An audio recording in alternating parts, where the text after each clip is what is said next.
Ya, Assalamualaikum warahmatullahi wabarakatuh.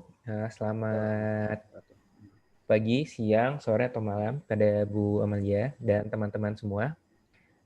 Kami dari kelompok 11 akan mempresentasikan tentang rancangan supply chain networks, strategi berbasis model untuk manufaktur industri dirgantara. Oke, next. Yang pertama adalah introduction-nya terlebih dahulu. Jadi beberapa tahun terakhir ini dampak dari supply chain yang semakin efisien ini juga berdampak nih kepada daya saing perusahaan di bidang aerospace atau aeronautical atau kedirgantaraan. Nah, hal tersebut nih bisa dilihat dari komposisi part and service dari supplier terhadap final cost produk di bidang aerospace atau aeronautical tersebut yang awalnya 65%, terus growth sebesar 15% nih menjadi 80%. Nah, hal tersebut juga didukung dari perusahaan-perusahaan besar di bidang dirgantara seperti Boeing dan Airbus yang menggunakan joint venture strategi untuk supply chain mereka.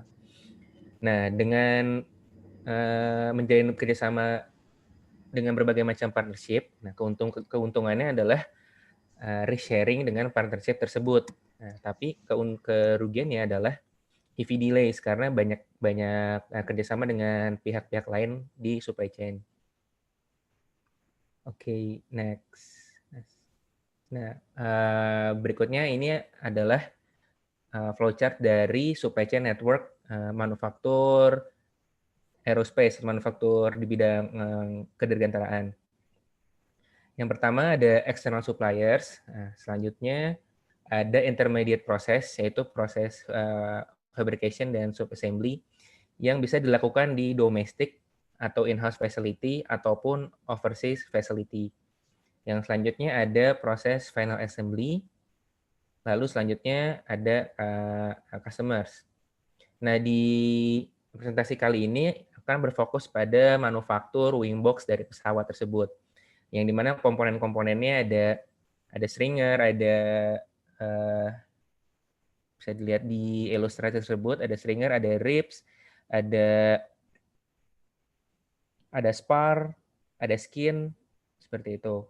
Nah, jadi balik lagi ke ilustrasi yang sebelah kiri, yang supply chain network-nya, untuk untuk pembuatan wingbox pesawat, yang pertama ada external suppliers, yang dimana perusahaan eksternal ini akan menyuplai raw material berupa aluminium ke fabrication facility. Nah, fabrication facility-nya ada dua opsi, bisa dilakukan di facility in-house facility atau domestic, atau juga bisa dilakukan di overseas facility. Nah, untuk wing box pesawat, ada beberapa komponen yang tidak perlu melakukan proses subassembly, seperti skin dan stringer. Jadi, setelah komponen-komponen tadi selesai difabrikasi, lalu dikirim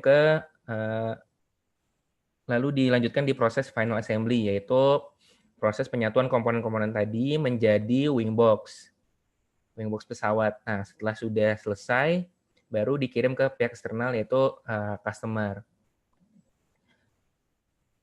Oke, dalam presentasi kali ini akan dilakukan optimisasi menggunakan model Mixed Integer Linear Programming. Nah, di mana tujuannya ini untuk mencari tahu nih minimum cost terhadap supply chain network ini yang dapat memenuhi demand pattern yang sudah ditetapkan nantinya, seperti itu. Oke, next.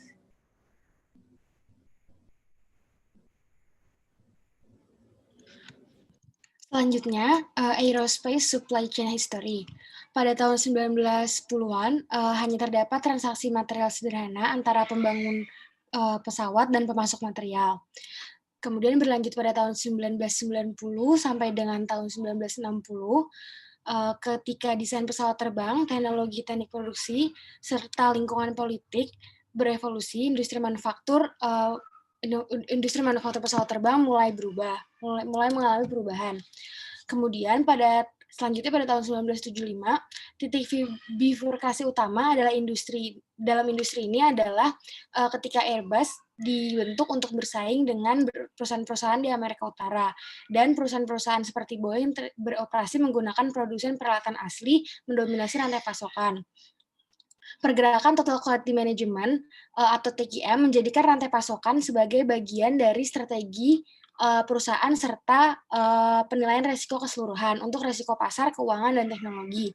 Dan ini semua merupakan awal dari rantai pasokan ke bagian kedirgantaraan secara modern. Next. Kemudian berlanjut ke tahun 1990, produsen pesawat komersial dihadapkan pada penurunan permintaan pasar dan mengalihkan fokus ke profitabilitas maskapai. Terdapat kebutuhan mendesak untuk mengurangi biaya sehingga praktik rantai pasokan yang ramping sehingga praktik lean supply chain ini diimplementasikan secara luas. Kemudian terakhir pada pertengahan tahun 1990, program seperti Boeing 777 dan A340 diluncurkan dengan karakteristik baru dalam rantai pasokan mereka.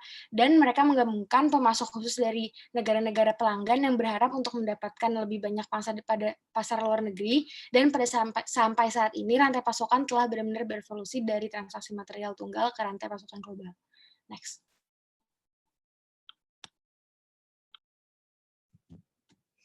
Oke, baik. Terima kasih Mbak Nadia. Masih dalam literatur review, kemudian adalah strategic supply chain modeling. Pada tahun 1995, Geoffrin dan Powers itu memprovide detail review tentang strategic distribution system, yang dimana ada 6 area evolusi pada penerapannya. Yang pertama, logistik sebagai fungsi korporasi. Kedua, teknologi komputasi, algoritma, data development tools atau alat pengembangan data.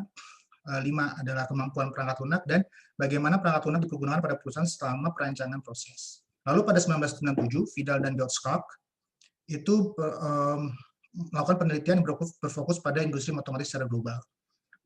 Felsman, Ferber, dan Henrich pada tahun 2006 membahas tentang model-model produksi distribusi yang strategis dengan menyusun daftar model tersebut berdasarkan karakteristik global dan domestik rantai pasok secara tabular. Lalu di tahun 2001, Vidal dan Gottschalk juga membahas tentang menyangkut aspek rantai pasok berupa global transfer price. Next, please. Lalu di sini Manzini, Gamberi, dan Gebeni Grageteri tahun 2008 membahas adanya 3 design level dari permasalahan supply chain, yaitu perencanaan strategis berdasarkan rancangan jaringan pertama, yang kedua perencanaan teknis berdasarkan perancangan dan pengelolaan sistem pemenuhan, yang ketiga perencanaan operasi berdasarkan pada manajemen jaringan dinamis, di mana 3 level ini berfokus pada perencanaan strategis berdasarkan rancangan jaringan, sehingga ada objektif yang bersifat high level objektif, yaitu mendefinisikan jaringan, meminimalisasi biaya, dan memaksimalkan profit. Di mana keputusan-keputusan itu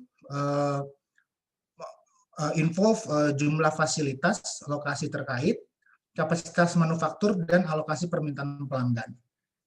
Berikut. Dan pada tahun 2005, Gottschalk dan Felsman juga membuat model, yaitu rantai pasok industri dirgantara telah berevolusi menjadi sebuah sistem usaha patungan secara global, yaitu joint venture tadi, sehingga rancangan rantai pasok itu menjadi suatu hal yang kompleks, sehingga untuk mengimplementasikan model ini membutuhkan konfigurasi jaringan atau network configuration yang memiliki beberapa kriteria, yaitu beberapa periodenya, skenarionya, beberapa negara, dan beberapa fasilitas untuk formasi yang berbeda pada setiap rantai pasok. Next, please. Nah, sehingga untuk result dari model optimasi ini adalah jumlah lokasi, jumlah kapasitas, jenis fasilitas manufaktur, pengaturan pemasok, transportasi yang digunakan, jumlah material yang diangkut, jumlah material untuk diproduksi melalui sistem, dan informasi persediaan. Sehingga tujuan model ini adalah untuk meminimalisasi NPV atau net present value dari biaya atau cost, atau memaksimalkan net present value dari jumlah profit. Sehingga selanjutnya kita akan membuat satu model dan supply chain model. Jadi model di sini pertama langkahnya adalah menentukan constraint. Di mana constraint pada pembahasan ini adalah adanya konversi persamaan berdasarkan bill of material atau BOM. Kedua, ada keterbatasan kapasitas. Ketiga, ada kendala kepuasan permintaan. Keempat, ada kendala konsistensi internal antara variabel keputusan. Ada kendala untuk kalkulasi intermediate values dan kendala konfigurasi tambahan. Sehingga tadi seperti dibahas tadi, dengan tujuan adalah meminimalisir jumlah total biaya jaringan, yang dimana meminimalisir total biaya ini didapat dari jumlah dari pembelian, transportasi, fabrikasi, perakitan, biaya modal dari pembukaan fasilitas manufaktur atau investasi dari pembukaan fasilitas manufaktur. Dan juga ada tujuan dari NPV dari total biaya, di mana total biaya ini didapatkan dari jumlah total biaya dengan discount rate pada tahun produksi.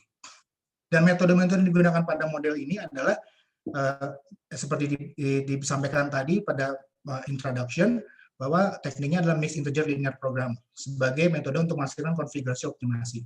Tapi ada juga tools yang digunakan seperti Microsoft Access, yang dimana digunakan untuk menyimpan data dan menyimpan output yang dihasilkan pada optimasi. Dan ada juga pemerasan pemrograman GNU Medproc yang digunakan untuk membaca data dan model files. Dan lalu ada GLPK, GNU Linear Programming Kit untuk memecahkan permasalahan linear programming, mixed integer programming, dan masalah yang terkait lainnya. Selanjutnya akan disampaikan tentang experimental results. Silakan. Ya, terima kasih Bang Melki. Saya ingin menjelaskan hasil dari penelitian tersebut, yaitu dari dalam industri penerbangan, sebagian besar desain pesawat dan biaya produksi yang terkait memiliki hak cipta atau hak paten masing-masing. Untuk membuat penelitian ini tersedia dalam publikasi akademik, semua data dari kotak sayap tempur yang umum diekstrapolasi dari model pesawat F-86 yang tersedia. Dalam literatur terbuka, dalam model ini, kuantitas produksi pasar diasumsikan memenuhi permintaan 2.000 unit wingbox selama 15 tahun produksi. Lalu, harga tenaga kerja yang dibandingkan dengan data yang diperoleh dari Biro Statistik Tenaga Kerja atau disebut BLS di Departemen Tenaga Kerja Amerika Serikat. Berdasarkan database BLS, biaya pemberi kerja untuk kompensasi karyawan pembuatan pesawat di Amerika Serikat adalah $63,02. Lalu selanjutnya data transportasi terkait didasarkan pada pencarian internet serta pendapat para ahli. Misalnya, tarif kontainer dari Cina ke Amerika Serikat diperkirakan sekitar $5.000 untuk kontainer berukuran 40 kaki. Lalu berikutnya ada informasi produk dalam hal ini, geometri dan berat wingbox dengan royal dan dengan dermawan diberikan oleh tim peneliti Laboratorium Desain Sistem Penerbangan atau ASDL di Sekolah Teknik Penerbangan di Georgia Tech. Sebagai dasar, wingbox memiliki berat 2.143 pound dan terdiri dari 18 ribs dan 12 stringer, 2 spars dan 2 skin. Jam kerja produksi dan data biaya juga dihasilkan oleh tim SDL. Jadi dari tujuan dari penelitian ini, yang pertama untuk menunjukkan kemampuan model desain, rantai pasok, serta menguji perilaku model dari penelitian ini. Next. Dalam eksperimen ini, dampak perubahan harga tenaga kerja dalam model diselidiki. Biaya tenaga kerja luar negeri per jam dan dalam eksperimen ini ditingkatkan dari 10% menjadi 200% dari tenaga kerja domestik dengan tingkat ukuran 10%.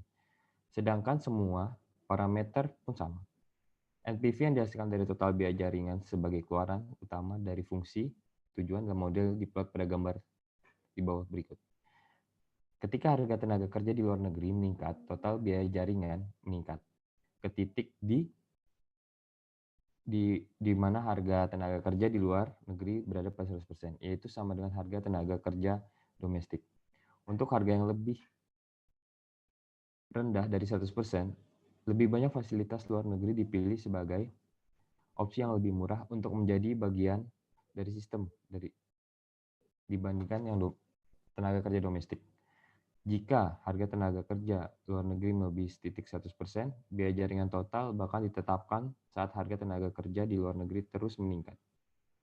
Dengan landasan dari harga tenaga kerja menjadi satu-satunya parameter yang memungkinkan untuk berubah. Model optimasi sebagai biaya minimalisasi yang dihasilkan pembentukan rantai pasok, terutama membangun fasilitas domestik dan kurang atau tidak adanya fasilitas di luar negeri. Tren yang dihasilkan model sudah benar dan perilaku model sesuai prediksi. Lanjut. Ya, berikutnya saya akan menjelaskan eksperimen kedua mengenai perubahan daripada demand yang telah diproduksi pada studi kasus ini. Di sini kita bisa lihat ada ada 3 jenis demand yang dieksperimenkan, yaitu tipe demand yang uniform, yang stagnan selama 10, 15, dan 20 tahun.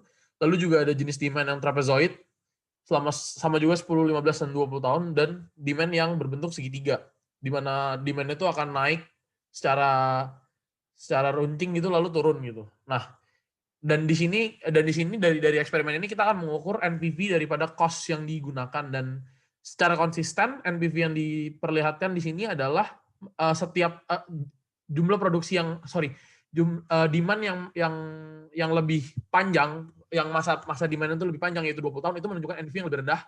Dan di sini juga ditunjukkan di grafik yang nomor 4 ini juga bahwa NPV daripada demand yang uniform itu cenderung lebih rendah daripada yang triangle. Triangle itu memiliki NPV yang lebih tinggi, dan trapezoid itu memiliki NPV yang lebih di antara triangle dan uniform. Nah, di sini kita bisa lihat gitu bahwa produksi masa demand yang lebih panjang selama 20 tahun itu NPV cost-nya lebih rendah. Itu karena kita jadi perusahaan jadi tidak perlu untuk menginstall production capacity lebih besar pada awalnya gitu. Sehingga karena penghitungan NPV itu adalah mendiskon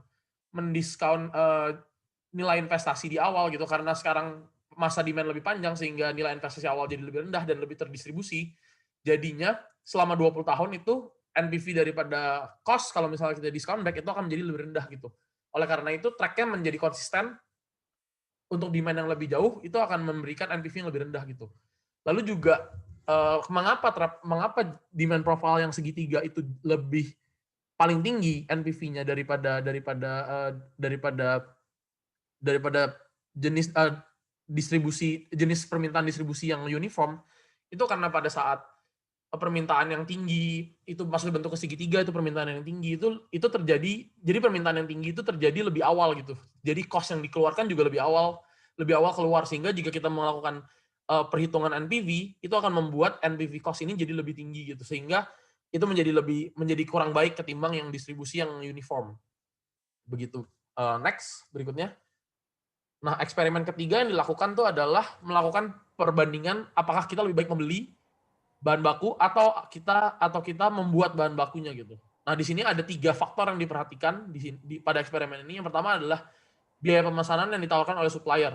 Tentu saja biaya pemesanan itu menjadi faktor yang utama gitu yang kita bisa pertimbangkan jika kita ingin membeli atau kita ingin membuat sendiri kompartemen itu untuk sebuah produksi. Lalu yang berikutnya adalah capital cost atau modal yang digunakan untuk mengeliminasi jika fasilitas telah ada gitu. Jadi contohnya di studi kasus ini diberi contoh jika sebuah PT itu memerlukan bahan baku B, lalu dia udah punya fasilitinya, saat dia ingin merubah keputusannya untuk menjadi membeli daripada memproduksi, dia harus mengeliminasi fasiliti yang udah ada gitu. Jadi dan biaya-biaya untuk mengeliminasi dan juga biaya-biaya yang udah dikeluarkan sebelumnya untuk membangun fasilitas ini itu menjadi pertimbangan juga gitu untuk memperhitungkan NPV daripada cost-nya gitu. Lalu yang ketiga adalah juga tingkat diskonto atau discount rate yang digunakan untuk menghitung NPV-nya gitu. Nah, di sini eksperimen ini akan dijelaskan lebih lanjut di slide berikutnya, dan saya akan memberikan beberapa range yang digunakan gitu. Jadi pada eksperimen berikutnya itu ada range untuk biaya pemesanan itu sekitar 20-200% daripada baseline yang digunakan pada studi kasus ini untuk nilai pemesanannya. Maksudnya harga bahan bakunya gitu. Lalu yang berikutnya adalah capital cost-nya itu sekitar 0,5 sampai 2 kali yang digunakan pada studi kasus ini. Jadi kalau misalnya 0,5 berarti pada eksperimennya itu harga yang digunakan, maksudnya capital cost yang diperlukan itu setengah daripada baseline. Kalau misalnya 2 kali itu berarti 2 kali daripada baseline. Lalu discount rate-nya yang digunakan juga 0-12%, di mana baseline kasusnya itu adalah 5,8%. Nah, berikutnya akan dijelaskan lebih lanjut oleh Mas Rainer daripada eksperimen ini. Oke, terima kasih Mas Rian. Untuk selanjutnya ini masih dalam eksperimen 3 di mana ada dilakukan 2 case. Case pertama itu kita mau melihat efek dari discount rate terhadap baseline dari capital cost-nya dan efek terhadap purchase price-nya, efek dari purchase price terhadap baseline dari capital cost. Dapat dilihat pada grafik di mana dalam memperoleh grafik ini ditetapkan bahwa diskon rate-nya seperti dijelaskan tadi sebelumnya bahwa ditetapkan 5,8% dan capital cost-nya berada pada baseline value. Ketika hal ini dilakukan maka dapat dilihat grafiknya bahwa ketika purchase price berada pada 20-40% dari baseline biaya produksi, maka semua WBS dibeli dari external supplier. Begitupun sebaliknya ketika purchase price-nya meningkat, maka in-house facility mulai dibuka untuk mengurangi total system cost-nya. Nah, dapat dilihat pada grafik juga bahwa ketika purchase price menyentuh angka 200%, maka baseline dari biaya produksi menyentuh angka 200% dari baseline biaya produksi, maka semua WBS harus diproduksi sendiri. Nah, selain itu juga dilihat efek dari discount rate terhadap NPV-nya, di mana grafiknya menunjukkan tren penurunan dari variasi diskon rate terhadap purchase price. Ketika diskon rate-nya meningkat, maka NPV-nya akan menurun. Begitupun hal sebaliknya, harga NPV dari sebuah total biaya meningkat dengan menurun diskon rate. Oke, untuk case kedua, di sini berbeda dari case pertama, di mana case kedua ini dia berpatok terhadap capital cost yang memiliki faktor 1,1. Kenapa dipilih faktor 1,1? Hal ini menggambarkan sensitivitas dari model terhadap perubahan parameter. Capital cost-nya bervariasi dari 0,5 sampai 2. Dari grafik di bawah ini bisa dilihat ada case 1 dan case 2. Case 1 untuk garis yang tebal dan case 2 untuk garis yang putus-putus. Di mana pada garis putus-putus dapat dilihat perubahan kenaikan harga pembelian membuat NPV meningkat. Begitupun pada case 1 yang ditunjukkan oleh garis tebal. Jadi hampir tidak ada perbedaan, hanya sedikit terlihat dari dari slope dan kurvaturnya. Nah, dari parameter yang ada, grafik 3D juga dibuat dengan menggabungkan 2 variabel, yaitu variabel perubahan harga pemesanan dan perubahan diskon rate terhadap NPV-nya. Di mana dari grafik 3D tersebut juga dilihat trennya sama. Jadi hanya ada perbedaan antara slope atau kemiringan dan kurvatur atau kelengkungan dari grafik tersebut. Selanjutnya untuk kesimpulan bisa dijelaskan? Dari berbagai penjelasan yang telah disampaikan, maka ada beberapa hal yang bisa dijadikan sebagai konklusi. Desain strategis dari sebuah jaringan rantai pasokan atau supply chain network ini merupakan tugas yang menantang bagi organisasi manapun, khususnya bagi perusahaan kedirgantaraan. Untuk memenuhi tantangan di atas, membuat metode formal untuk memodelkan rantai pasokan adalah esensial bagi sebuah daya saing dan juga keberhasilan dari sebuah perusahaan. Penelitian ini membuat terobosan baru dalam menjembatani pesawat terbang sebagai sebuah produk dengan disiplin ilmu rantai pasokan sebagai sebuah proses yang dimana keduanya dihubungkan pada saat fase desain awal. Model desain rantai pasokan strategis membantu menjawab pertanyaan tingkat tinggi seperti keputusan apakah hendak membuat atau membeli, apakah mengalokasikan atau memiliki lokasi fasilitas manufaktur, dan juga menentukan kapasitas produksi. Model matematika menggunakan program linear bilangan bulat campuran untuk mengoptimalkan minimalisasi biaya total jaringan. Isi dan struktur model adalah fleksibel dan komprehensif. Studi kasus penggunaan model dibangun untuk merancang jaringan rantai pasokan untuk wings box pesawat tempur yang generik, dan ini dapat diperluas untuk memasukkan data yang lebih banyak. Beberapa percobaan dilakukan untuk memeriksa perilaku model. Dengan mengubah input, net present value biaya jaringan total yang dihasilkan memberikan gambaran dampak parameter pada konfigurasi sistem rantai pasokan.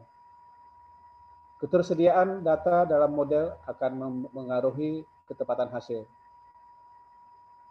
Dari penelitian ini masih dapat dikembangkan untuk penelitian lebih lanjut sehingga bisa memberikan hasil yang lebih baik lagi. Terima kasih.